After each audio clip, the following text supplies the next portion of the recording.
The door shuddered under my shoulder before I ever touched a tool. I was testing the lock when she asked it. Not casual, not joking. Her voice was steady, but her hands were tight around a chipped coffee mug, like she needed the heat.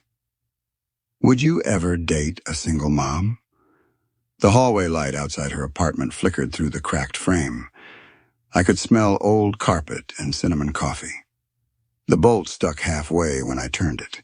It jumped with a hard click, and I pressed my thumb against the splintered wood around the strike plate and felt how soft it was.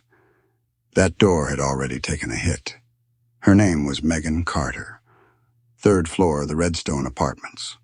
Old brick building near the edge of town. The kind of place where rent is cheap and walls are thin.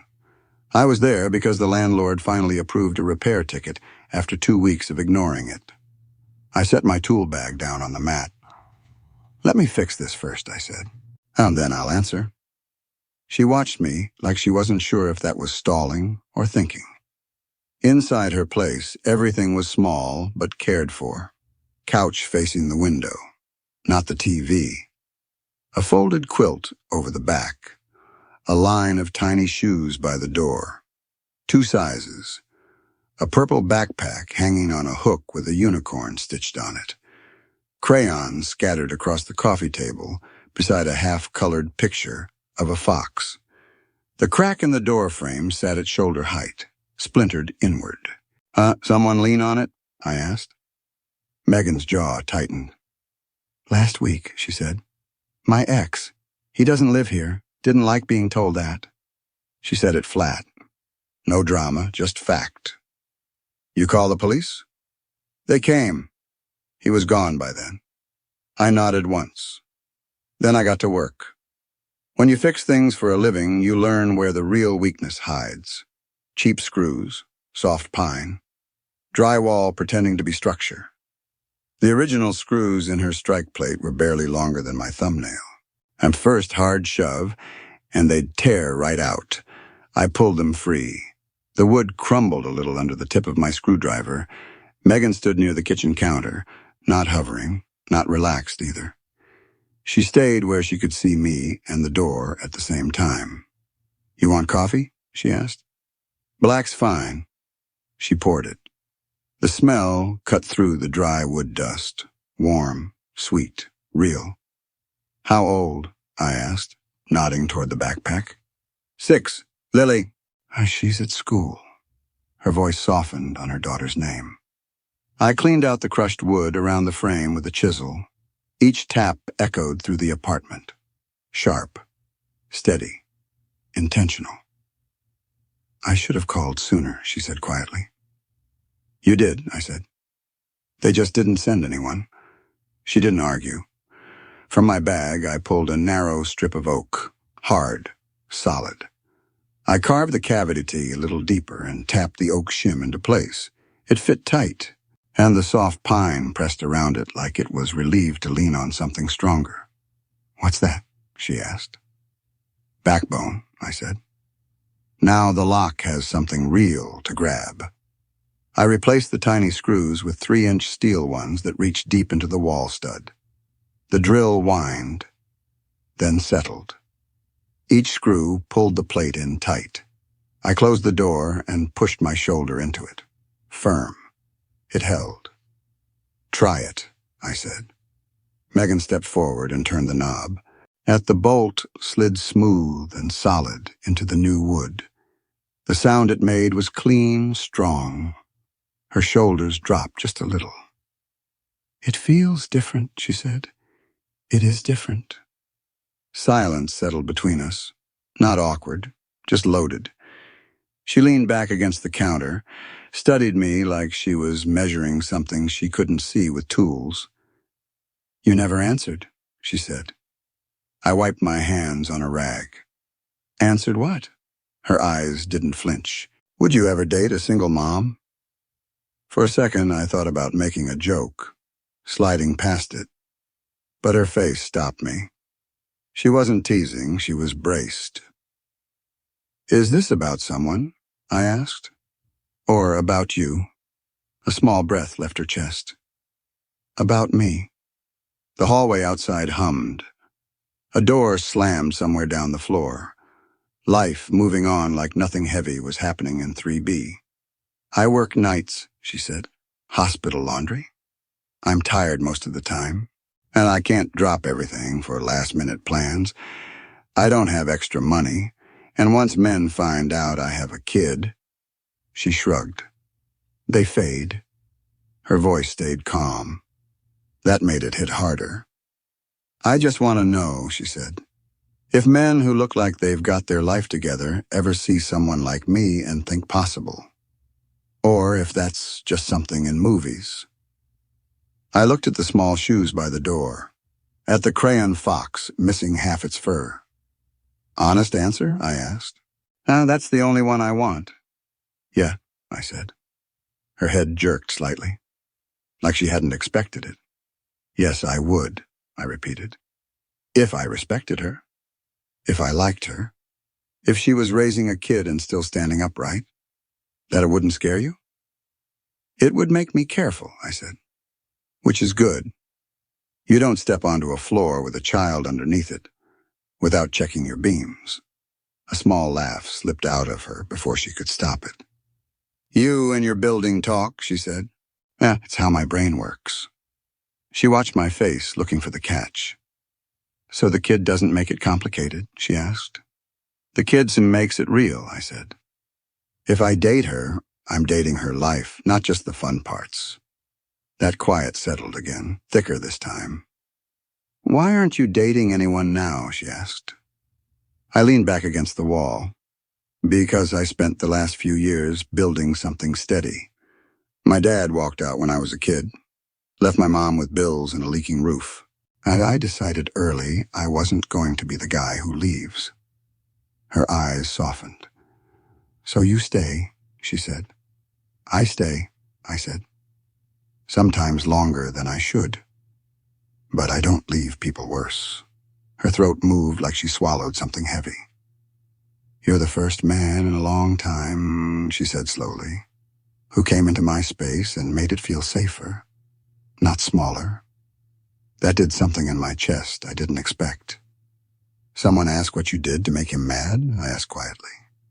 She nodded once, and my jaw tightened. That's not how that works. She held my gaze. There were tears in her eyes, but she didn't let them fall. I didn't ask because I expect you to volunteer, she said. I just needed to know men like you exist. At least one does, I said. A sharp knock exploded against the door. Both of us flinched. The handle rattled once, hard. Megan, a man's voice barked from the hallway. Open the door, her face drained of color. And in the new lock I had just installed, caught the bolt clean and strong as the door shook under the first hit. The second hit came harder. The door shook, but it did not give. Megan's hand flew to her mouth. He wasn't supposed to be back until Friday, she whispered. The man outside slammed his palm against the wood again. Megan, I know you're in there. The bolt held firm. The oak behind it didn't move. I stepped toward the door, slowly. Not rushed, not loud. My heart was beating steady and hard, like a hammer hitting clean steel. Stay back, I told her. I don't want Lily seeing this, she said, voice thin now. A small sound came from the bedroom. A child's sleepy voice. Mom? Megan's face cracked for half a second. It's okay, baby, she called, trying to sound normal. Stay in your room. Another hit. This time with a fist. The frame didn't splinter. Good. I moved closer to the door and spoke loud enough to carry through it. That's enough. Silence. Then a rough voice. Who the hell are you? Building maintenance, I said evenly. And right now the guy telling you to step away from the door. A scoff. This is between me and my family. If that were true, I said, you wouldn't be yelling at a locked door. He hit it again, harder. The lock held. Inside, Lily's voice came again, shaky. Mom, is he mad? Megan crossed the room fast and dropped to her knees by the hallway. "It's okay," she whispered. "Door's locked. Remember what we practiced?" "I go to my room," Lily said quietly. "Yeah, that's right." I felt something tighten in my chest. They had practiced this. Outside, he tried the knob. It rattled but didn't move. "You think this makes you tough?" he yelled. "You put new screws in and suddenly you're safe?" I pulled my phone from my pocket and dialed 911 without looking at the screen. Left it in my hoodie. Let it listen. "Last warning," I said. "Step away." He stepped closer to the door instead. I could hear his breath through the wood. "You dating her?" he called. "Yeah, you think she's some prize?" "I think she deserves peace," I said. The hallway went quiet for one heavy second. Then his fist slammed the door again. The bolt didn't budge. His voice shifted, angrier now, louder. "Open the damn door, Megan!" Inside, Megan stood frozen, arms wrapped around herself. Her eyes met mine. Not helpless, just scared. I stepped back from the door and raised my voice again. "Police are on the way." A pause. "You call the cops?" he snapped. You hit that door again," I said. "And this turns into paperwork you won't like." And there was a long stretch of silence. I heard him shift his weight, heard him breathe, heard him thinking. Then under his breath, "You're crazy." Footsteps. Slow at first, then faster. I stayed by the door until I heard the stairwell open and close. Only then did I pull the phone from my pocket. "He left," I told the operator. "Third floor, Redstone Apartments." There's a kid inside." "We're sending a patrol to check," she said. "Thank you." I hung up and turned back toward Megan. She hadn't moved. "Open it," I said gently. "It's me." The chain rattled off. The deadbolt turned. The door opened a few inches. Her eyes were wide. Lily stood behind her in an oversized T-shirt clutching a stuffed rabbit. "Is he gone?" Lily asked. "Yeah," I said, crouching so I was level with her. "Door did its job." She looked at the lock, serious. "It worked?" "It worked," I said. She nodded like she was filing that away somewhere important. Police arrived 5 minutes later, took notes, listened to the short recording from my phone, gave Megan a card and a case number. After they left, the hallway went quiet again. Inside, the apartment felt smaller than before, but safer. "Can you stay?" Megan asked softly. "Until she falls asleep?" "Now, you don't have to pay me," I said. "I wasn't going to," she said. A small, tired smile. I sat in the armchair while Megan settled Lily on the couch.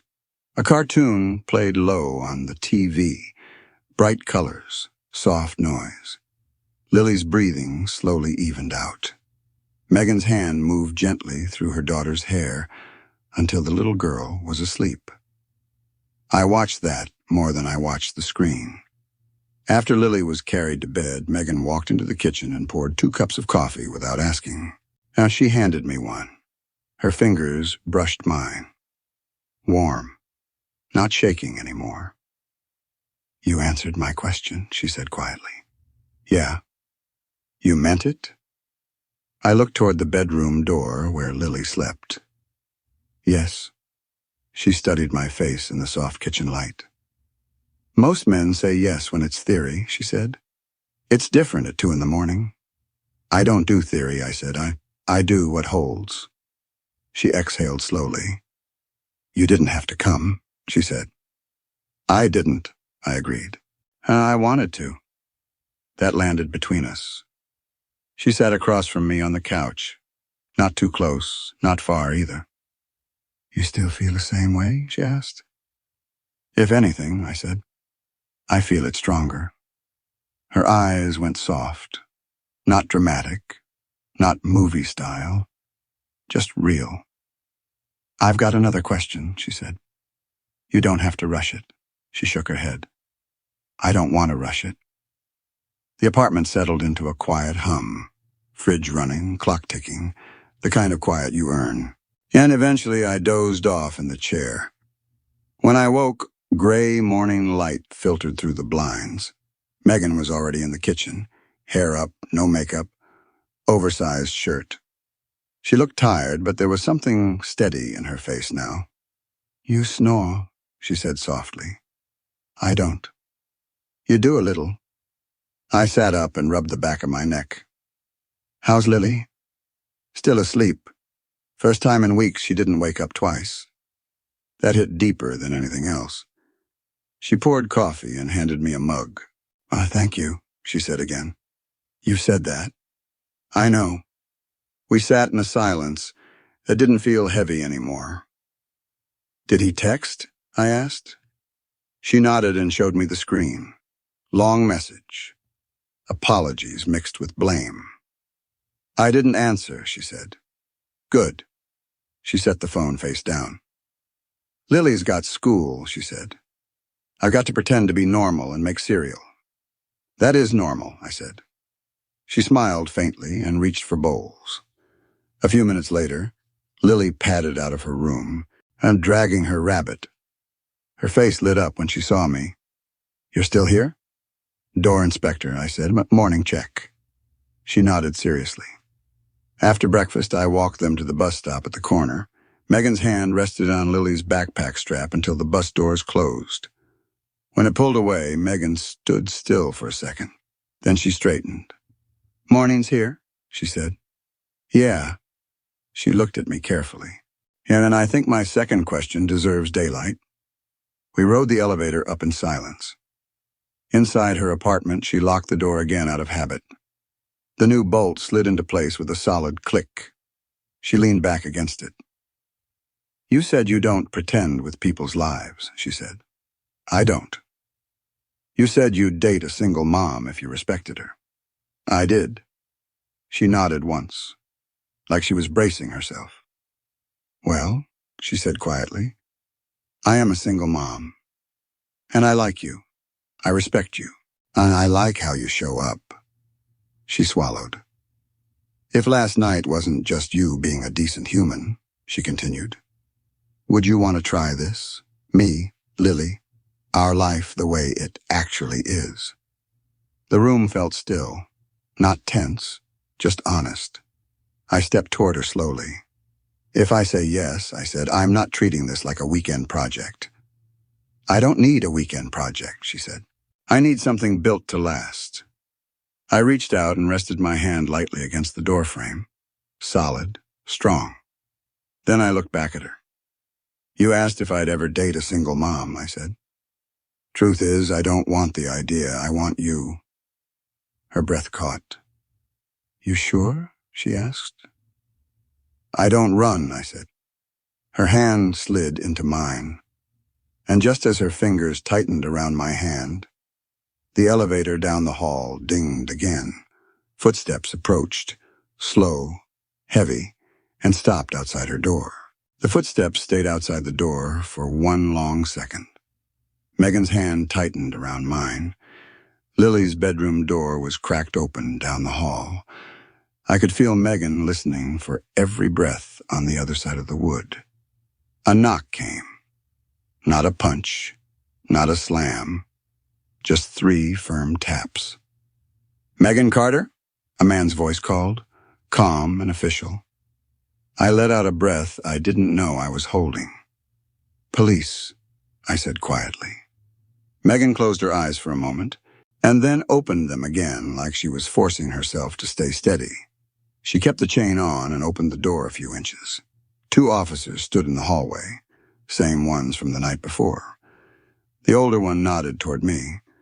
"Ma'am," he said, "we cruised the block again, no sign of him. We wanted to check in and make sure you're okay." Megan's shoulders dropped a little. "We're okay," she said. "He didn't come back." The younger officer glanced at the frame. That lock's solid." "It is," I said. The older officer handed Megan a paper. "This is the information we talked about. Protective order, custody schedule, the steps. If he shows up again, call right away. Don't open the door." Megan took it with both hands like it weighed something. "Thank you." The officers left. Their boots faded down the hall. The building went quiet again. Megan closed the door and locked it. The bolt clicked in clean, and she leaned her forehead against the wood for a moment. "I hate that they have to keep checking," she whispered. "I hate that you had to practice with your kid," I said. She turned and looked at me. Her eyes were tired but clear. "You meant what you said?" she asked again, like she needed the truth to hold twice. I didn't look away. "Yeah," I said. "I meant it in the hallway. I mean it now." Her throat moved. "Okay," she said softly. "And then I want to try." The apartment felt different after that. Same couch, same crayons, same small kitchen. But the air wasn't just fear anymore. It was decision. A small voice came from the bedroom. "Mom?"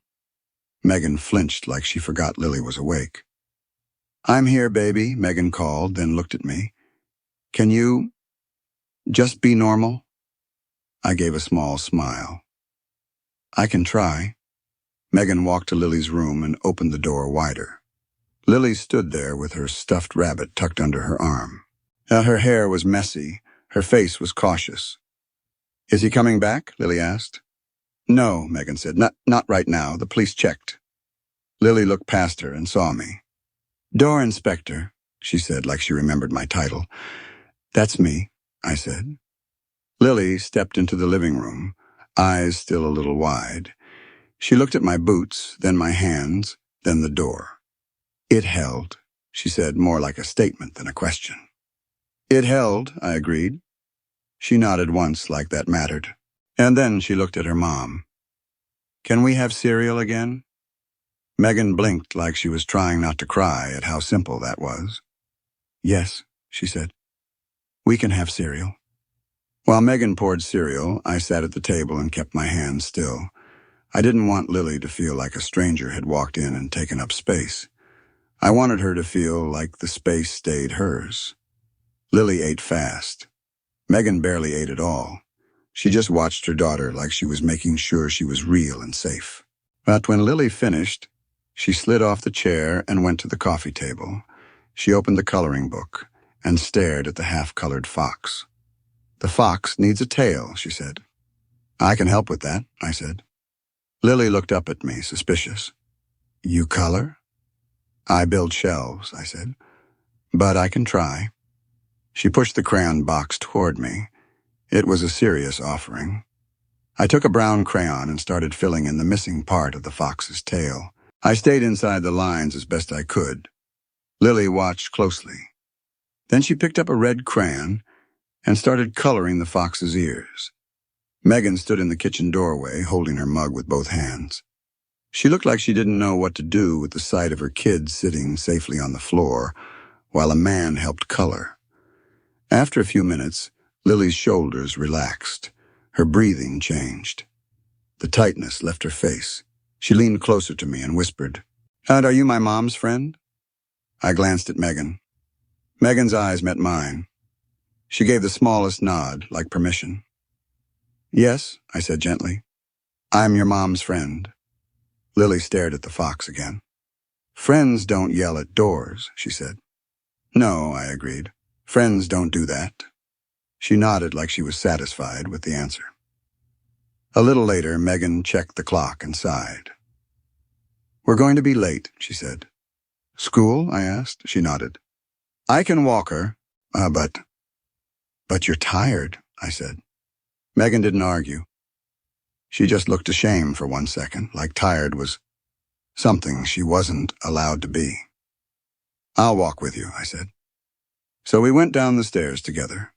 Megan held Lily's hand. Lily carried her rabbit and her backpack. Outside, morning air had that cold bite it gets before the sun warms the street. A delivery truck rumbled past. Somewhere, a dog barked behind a fence. At the bus stop, Lily stood close to Megan's hip. When the bus pulled up, she paused. "What if he comes when I'm gone?" Lily asked. Megan knelt. Her face tightened, then softened. "If he comes," she said, "I won't open the door. I'll call the police." And our lock is strong. Lily looked at me. Door inspector? I crouched down. Lock is strong, I said. And your mom is strong. Lily's eyes flicked to her mom, then she nodded. The bus doors folded open. Lily climbed up, then turned back fast. Bye, she said. Bye, Megan said, her voice thick. Bye, I said.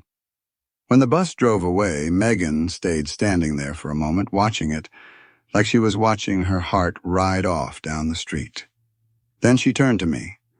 Up close, I could see the dark circles under her eyes. I could see the effort it took for her to hold herself upright. Come back up, she said quietly. Just for a minute. Back inside, Megan locked the door again. Same clean click. She leaned against it and stared at the floor. I don't bring men around my kid, she said. Not anymore. I know, I said. And I'm not asking you to be anything for her right now, she added fast. I'm not asking you to step into some role. She looked up. Her eyes were wet now. This time she didn't fight it. I want something that doesn't feel like a threat, she said. I want something that doesn't make my stomach hurt every time the phone buzzes. I stepped closer, slow. Then let it be slow, I said. No pressure, no pretending. She let out a shaky breath. I'm scared, she admitted. I'm scared too, I said. Not of you, not of Lily. I'm scared of failing you. Megan's face softened. You didn't fail us last night. That was one night, I said. I'm talking about the long part, the staying part. Her gaze held mine. I need the staying part, she whispered. I reached for her hand. She gave it to me like she was choosing something careful and brave at the same time. Then we try, I said. Yeah, and if anything feels wrong, we say it out loud. No games. Megan nodded. Okay. I didn't kiss her right away. I didn't want it to feel like I was taking something while she was still shaking inside. Instead, I lifted her hand and pressed my forehead to her knuckles for a moment. A quiet promise. Megan's breath hitched.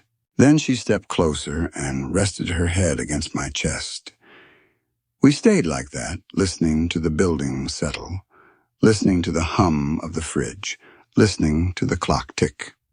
After a while, she pulled back and wiped her cheek with the back of her hand. So, she said, trying for light, what now? I gave a small smile. Now I go fix the other doors, I said. And later, if you want, I bring dinner. Something simple. Something that ends before 9. Megan laughed softly. Yeah, you really mean that? I do, I said. She walked me to the door, the safe door, the strong door. Before I stepped out, she touched my arm. Thank you, she said. I nodded.